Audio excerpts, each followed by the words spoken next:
Welcome to r/entitled parents, where choosing beggars and parents fuse to become one.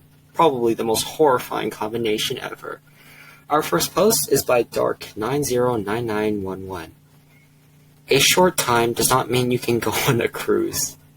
It was about 10 years ago when I married to my second and last wife, who is now my ex-wife. I'm a chef and she started working retail. We weren't rich, but we were doing well for ourselves. We each owned our own cars, shared all the money equally because it didn't matter who made more than the other. We were married, so everything was equal. She wanted to take some classes, and instead of working her retail job, she would babysit for extra income, and I was all for it. If that made her happy, go for it. After she got settled with her classes, we put out ads for her babysitting side job. I know what she was offering for the price she was asking was much lower than daycares by a lot, but she wasn't in it for the money. She just loves kids. She took on 3 kids, a 4-year-old male and an 8-year-old female. The other was a 5-year-old girl, if I remember correctly. All the kids were good, and we had a large fenced-in backyard they could play in with lots of kid toys, and snacks were provided. Most of the parents were friendly and came to pick up or drop off their kids. One mother, though, would always come in and just say, "See you later," to her little girl, the 5-year-old, and walk away. No kiss, no I love you, nothing. My ex took in kids from 2:30 p.m. when the younger kids would get out of their respective schools. Kindergarten or preschool, not sure what it's called. Then from 3 p.m. on for the older girl. Things seemed to be going well, and my ex was happy. Then one Monday morning, not afternoon like the schedule said, the entitled mother drops off her daughter. My ex was in classes, so she was lucky it was my day off. I said I would watch her until my ex was done, then she would take over. She just shrugged like it was nothing and set a duffel bag just inside the door.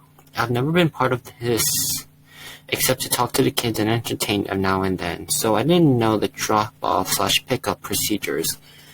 Then, like always, the mother just turned and walked away. When my ex got out of her classes and saw the girl, she asked where her mom or dad was.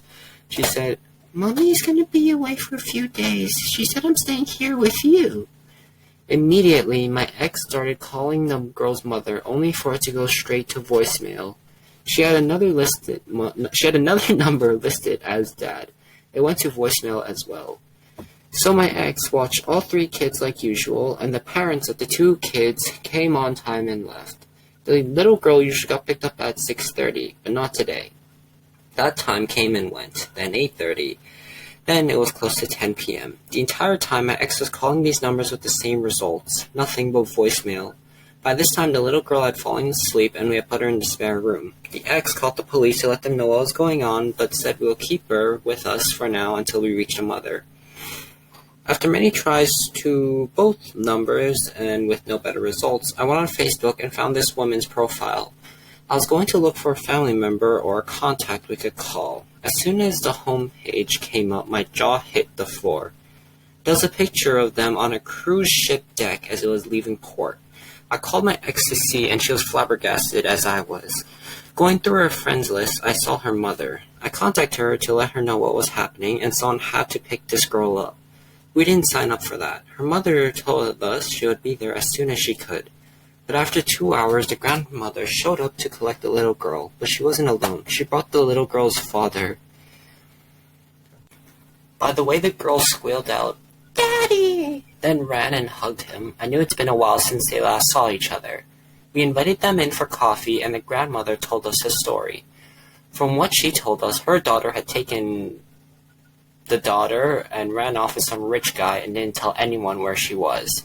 The guy on the cruise with her was the man she was cheating with and not her husband. The father had called the police from our place and had them come there for proof of abandonment by the mother. I showed the officers a Facebook photo dated just the night before. He got the father and grandmother to go with him to the police station to fill out the paperwork, but we took our statements at our house. We signed them and they were gone. We never heard from the mother for the next 3 weeks and thought that it was odd she wouldn't call to go nuclear on us. Then, a couple days later, we had an exciting banging on the door. When I opened it, I saw the father beaming with joy, holding his daughter's hand. I invited him in and he filled us in on the juicy details. She made big money and he was a stay-at-home dad. In the last year, she had been distancing herself from him. When he confronted her, she said he was delusional. Later on, he drove to the store to pick up some odds and ends, but when he got home, she and his daughter were gone. All there was a note saying goodbye and he'll never see either of them again, and the police seemed useless. She started an affair while they were still together around the same time. She started acting different, but he didn't clue in. After she ran off, he took the notes to her mother, who did everything she could to help, but her daughter was ignoring her too. She even hired someone to find her. It was just by chance we found them, and they couldn't believe their luck. Father said the mother got some major and minor charges. Child abduction, child endangerment, child abandonment, possession of controlled substances, resisting arrest, vehicle theft. Okay. I guess she rented a car at one airport and never left the keys with it, nor told anyone where she parked it because she wasn't answering her calls or texts. The reason for this, they left the phones home so they wouldn't get bothered on the trip. I don't remember all the charges, and I may have gotten one or more of those things wrong. But the father said he now has 100% custody of his daughter. The mother got in the area of 16 years in total. She was also ordered to the court to have zero contact indefinitely or until she finishes her jail time and extensive therapy. The father was also awarded the house and all assets because he didn't have an income or a way to support his daughter. The company the mother worked for also cashed out on all stocks or whatever they were and gave the money to them as well, even though they were not responsible for doing that, just helping out. The other man she went on the cruise with owned a smallish company with his wife. When all this came out, she started proceedings for a divorce, and since the company was started by her family and he didn't buy into it, it all went into her. She was also taking him to court for more things too. In the end, he had nothing and she had it all. He wasn't charged with any of the wrongdoings because he wasn't there to drop the little girl off.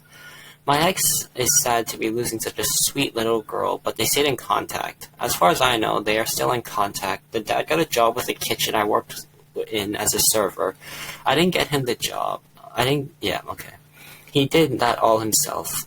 I only put in a good word with my boss. I am long gone from that place, but he is now a co-owner now and still goes in every day and serves tables. All tips he'll normally make, he gives to the busboys/girls and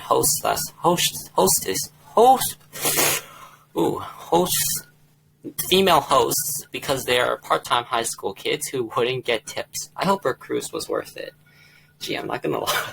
Yo, this is like r/pro revenge with entitled parents like sprinkled on it. It's just like this father got accidental revenge because of like a huge coincidence. I love stories like these. They're really wholesome, and plus the a-holes here gets what's coming. Our next post is by ULFR. I told you there was one rule. Preface. I'd like to apologize for the length of this tale, but in my humble opinion, it's worth the read. Trigger warning. In the course of this story, I went to the restroom in my backyard. I had what I felt was a good reason to, and precisely no one would see me doing if they weren't an entitled twerp. This story begins with myself and my dog in the backyard, to which we have been banished because the inside of my house was being painted. Dogs and wet paint are things that do not mix well, and bath time for my pupper is akin to all-out war. I would say that the nuclear option, but that's reserved for when he must be doing the cone of shame. While we were outside killing time, waiting for the house to be dog-safe again, I discovered I had very much needed to go to the bathroom, and since my backyard is pretty well secluded and only visible really from above or by someone who's way up into my yard, I decided to go there and then. After the sighs of satisfaction, and before the stream had even finished, I heard a very high-pitched whining sound. And when I looked up to see what the sound was, I saw a quad-rotor drone floating in my backyard, presumably watching me. I don't have a shy bladder, so I finished what I was doing, put myself away, then went to my regularly scheduled dog entertainment programming. Later that day, after dinner, there was a knock on my door, and upon opening it, I saw a very uncomfortable-looking police officer. He asked if I could step outside to speak with him, and so I did. He then asked why I urinated in my yard recently, and when I raised an eyebrow and sort of looked at him like, seriously, he clarified that someone had called in and reported me for doing so, and the report has to be investigated since I live so close to a school. Close as the crows fly, there's a patch of swamp between my house and the school that's not easily I can't speak today. That's not easily oh my gosh. It's not easily movable. With a car that's closer to a mile to actually get there. I confirmed that I had and showed the officer where I'd done so, and then told him that the only people that had seen me was my dog and someone flying a drone over my backyard, and I was reasonably sure my dog hasn't phoned the police on me. The officer thanked me for my explanation and said I was likely not in trouble, but he'll take it as a favor if I'd use the toilet for the time being. The next day, my dog was in the dog run by himself, sun-worshipping while I was working. I had the door open in case he started barking at neighbors or what have you. Suddenly, he loses his fiercest war cry and starts making distress noises. I look outside to see what was going on, and there's a quad rotor buzzing around my dog, tormenting my poor dog. I do what anyone should do in that situation and grab my hose, set the nozzle to anti-aircraft, high-pressure jet for the uninitiated, and zap this drone with the hose. Drone ceases operation and falls to the ground in my dog run. It had been chewed on a little bit before I reclaimed the thing, but it seemed fine. I took my dog and the drone inside and figured I'd hear from someone sooner or later. About an hour later, my doorbell rings, and there's a 12 or 13-year-old kid on my steps with a bike helmet on, and his bike is thrown into my garden.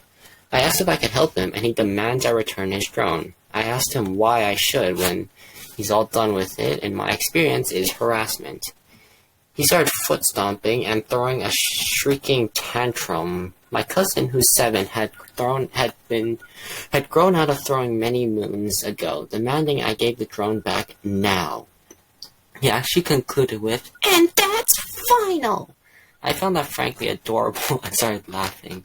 I told him to come back with a parent if he wanted the drone back, because he's not capable of acting like a grown-up for this conversation, and went back into my house. The kid actually tried and failed to destroy some of my garden before picking his bike up and going home. Around 6 that evening, there's another knock at the door, and the kid is back with a man who's a bit older than I am. I think he knew his kid was full of it because he sheepishly asked if I robbed his son and stolen his drone. I smirked a bit and told him exactly what his son had done with that drone and how it happened to come into my possession.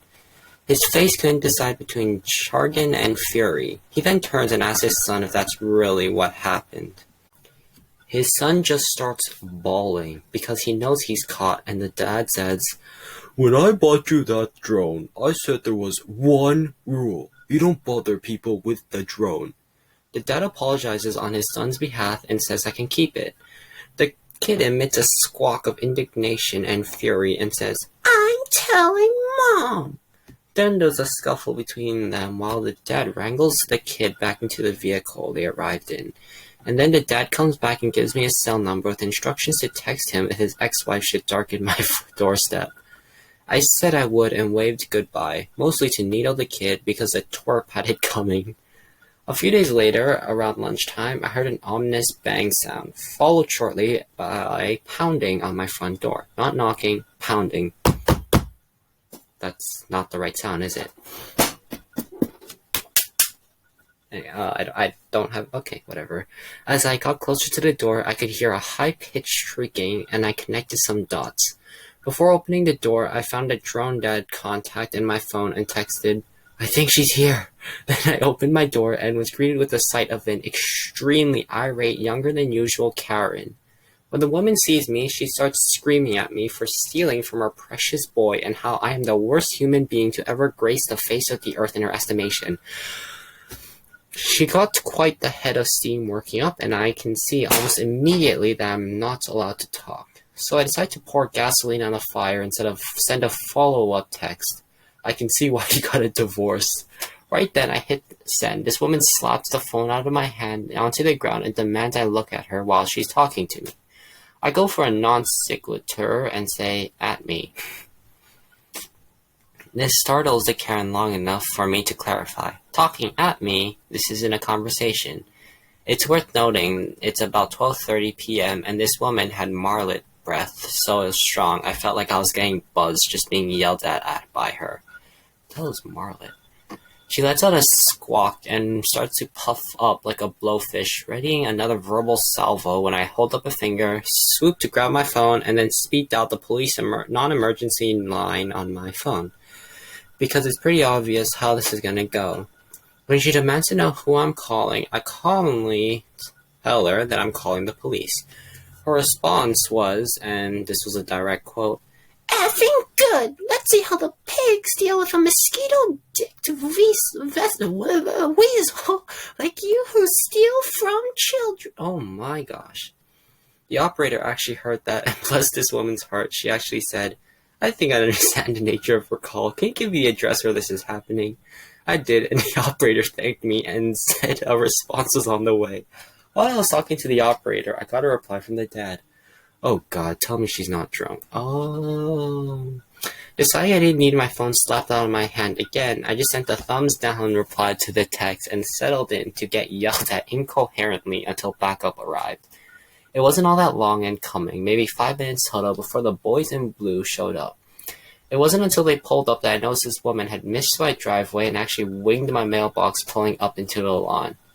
The police separate us, and I actually wind up talking to the cops who urged me to use the toilet like a civilized human being. I told my side of the story, then the officer I was talking to goes to assist the other officer who's trying to figure out what Karen was going on about because she's getting steadily more belligerent and violent. She winds up slapping one cop and trying to bite the other before she's restrained and bundled into the back of one of the cruisers. At this point, the dad had pulled up and looked completely aghast, but he does confirm my side of the story with the police. The officers thank me and the dad for our time and promise the tow truck is coming for the woman's vehicle, and they put their heads together and do police things, and the dad leaves to go and do whatever it was he was doing before Karen reared her ugly head. I did have the last laugh though. While the police were filling out forms or whatever it is a police do after a horror show like this, I zipped into my house, grabbed a slightly chewed and no longer damp drone, made sure Karen was watching. I sauntered over to one of my trash cans and tipped a piece of junk in and dusted my hands off before walking back inside. I already confirmed the drone was dead from getting hosed. I was gonna throw it out either way. It just made me happy. Oh, update. Okay folks, I was planning on posting an update someday when certain details wouldn't have the doxing potential they do now. Also, I'm operating under the assumption that I shouldn't be blurting things out related to an active custody case. Unhappily enough, this woman had gone where no Karen has gone before. Straight past entitlement and right on to psychopathy, folks. Psychology folks are gonna have a field day examining this woman, hopefully someplace far, far away from me. So earlier today, I went to the dog park at the same time I usually do. I'm a creature of habit. I take a break from work at this time to go to the dog pit for this long, grab lunch on my way home, and hope my dog got enough exercise for me to be in a phone meeting without guerrilla attention-seeking warfare on the part of my dog. He's ripped a webcam off my desk before and completely derailed the meeting I was in for an entire hour while everyone had a pet show and tell. There was a really large SUV with a limo-tinted window sitting idle in the parking lot, which really isn't strange because the dog park's parking lot happens to be a very popular spot with folks who work nearby. So I pitch my dog into the car, even though he can jump up. He just doesn't want to. Get all the dog park accoutrements put where they should go. Poops go on the windshield under a wiper blade. I check my mirrors, nobody's behind me. Throw the car in reverse and head for home. I realize pretty quickly that the SUV is following uncomfortably close behind me. It's also the same car I noticed and dismissed in the parking lot. And get that creepy crawly. Is this creepy or am I paranoid feeling? I assume it's a coincidence, so I don't wind myself into an anxiety spiral, but I continue on mission. I want lunch and my dog will be very upset if he doesn't get his first out of the bag French fry. In between the dog park and my fast food restaurant of choice, there's a rather steep hill with a stoplight. Relevant piece of information. I drive a manual. For those who don't know, making a manual roll forward on a steep hill from a dead stop isn't precisely simple and is very easy to roll back a foot while putting it in gear. So naturally, I was distracted trying to figure out what this SUV was doing. I rolled 6 inches back and gave the SUV a love tap because it was that close. Yes, the cars collided. No rational human would consider that an accident worth bothering the police over. There simply wasn't enough room for my car to speed up to the point where anything more severe than a paint smudge could have ever happened. We're also in the middle of a busy intersection. My plan was to get off that godforsaken hill and pull over someplace where there was more room to maneuver than a 2-lane road on a steep slope. So I roll forward and look for a spot with enough space for 2 cars to pull over. Before I make it car length, this SUV has started to lay on their horn and flash their high beam at me repeatedly.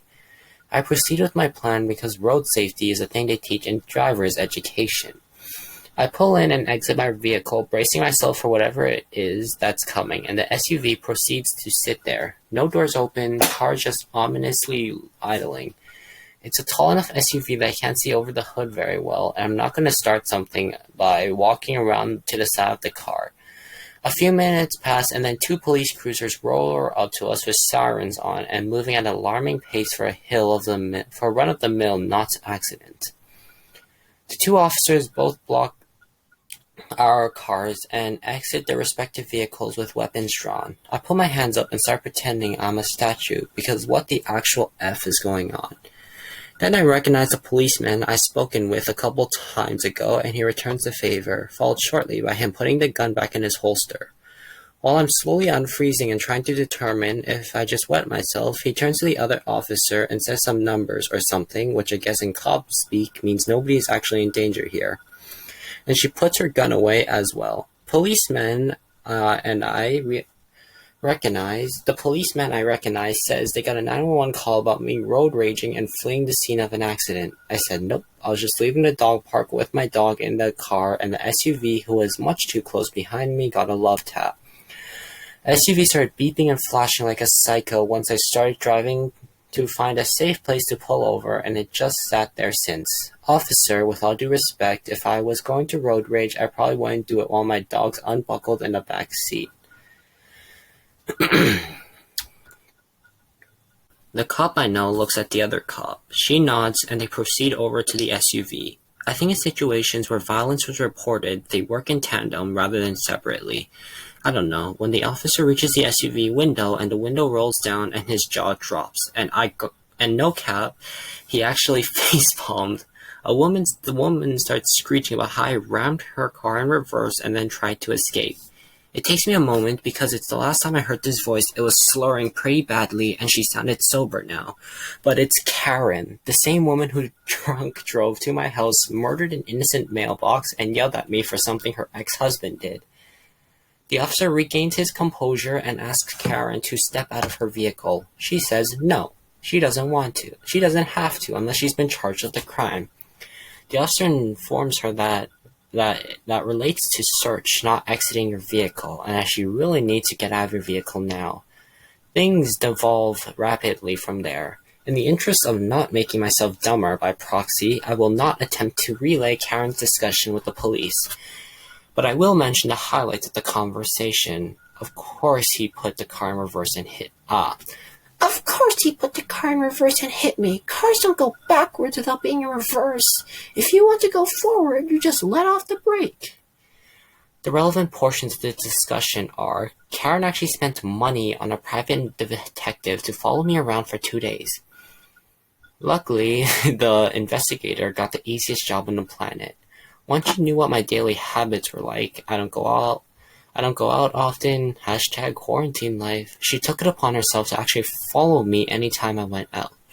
But never so close. Why would she do this? To gather evidence that would discredit me as a witness in her upcoming custody case. Bro, that's super creepy. I hate to be that guy, but I really cannot provide the conclusion to this saga. As all this just because became serious business. I will finish up the story when I'm able. Suffice to say, Karen was a very naughty girl and broke just about every bail restriction she had to do What she did is now not demanding to jail, awaiting trial on a plethora of charges. Update 2. All charges against Karen have been dropped. She had been remanded to an involuntary stay at a state mental health facility. Still can't really share the truly crazy bits because doxing, but she does need some time in a nice, safe, padded room. She's not allowed to actually be in the same room as her kid for the fear of his safety, which I have decidedly mixed feelings about. The responsible dad has permanent custody of the kid until Karen has been declared safe to re-enter society, or however you term someone who was once nuttier than squirrel garbage being let back to the general population. Hopefully she gets her head back on straight and leaves me the heck alone. What? Wait, she hired a private investigator to discredit you as a witness? Isn't like messing with a witness? Messing with witnesses. Oh no. Interfering with... Okay, I'm not gonna read this out loud because of copyright stuff, but... Yeah, it could be... Isn't that like a felony to do that? I don't really know, but hey, you know what? Entitled Karens are entitled Karens. And this post took me way too long to read, but it was super worth it, and I think I'm done doing Entitled Parents for today. Thank you all so much for watching this video. If you liked it, please like and subscribe. And thank you all so much for watching, and peace out.